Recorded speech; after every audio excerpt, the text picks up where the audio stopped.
മൂന്നാറിൽ എത്തുന്ന വിനോദസഞ്ചാരികൾക്കായി ആരംഭിച്ച KSRTC royal view double decker service വൻ ഹിറ്റ്. 3 മാസം കൊണ്ട് വരുമാനം ബസിന്റെ നിർമ്മാണ ചിലവായ 30 ലക്ഷം രൂപ കവിഞ്ഞു. ഫെബ്രുവരി 8-നാണ് ഡബിൾ ഡെക്കർ മൂന്നാറിൽ സർവീസ് ആരംഭിച്ചത്.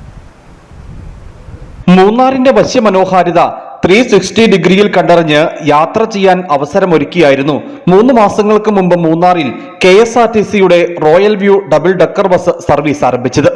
ദിവസവും മൂന്നാറിൽ നിന്ന് ആരംഭിച്ച് ആനികരങ്കൽ ജലാശയം വരെ നീളുന്ന 4 സർവീസുകളാണ് ബസ്സിനുള്ളത്. ഫെബ്രുവരി 8-നാണ് ഡബിൾ ഡെക്കർ മൂന്നാറിൽ സർവീസ് ആരംഭിച്ചത്.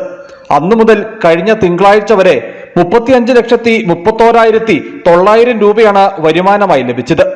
ഡബിൾ ഡെക്കർ ബസിന്റെ നിർമ്മാണത്തിന് 30 ലക്ഷം രൂപ ചെലവായെന്നാണ് ഉദ്ഘാടന വേളയിൽ മന്ത്രി ഗണേഷ് കുമാർ പറഞ്ഞത്. യാത്രക്കാർക്ക് പുറം കാഴ്ചകൾ ആസ്വദിക്കാൻ കഴിയുന്ന തരത്തിൽ പൂർണ്ണമായും സുതാര്യമായ ഗ്ലാസുകൾ ഇട്ടാണ് ബസ് നിർമ്മിച്ചിട്ടുള്ളത്. താഴത്തെ നിലയിൽ 12 പേർക്കും മുകൾ നിലയിൽ 38 പേർക്കും യാത്ര ചെയ്യാം. ലോവർ സീറ്റ് യാത്രയ്ക്ക് 200 രൂപയും അപ്പർ സീറ്റിന് 400 രൂപയുമാണ് ടിക്കറ്റ് നിരക്ക്.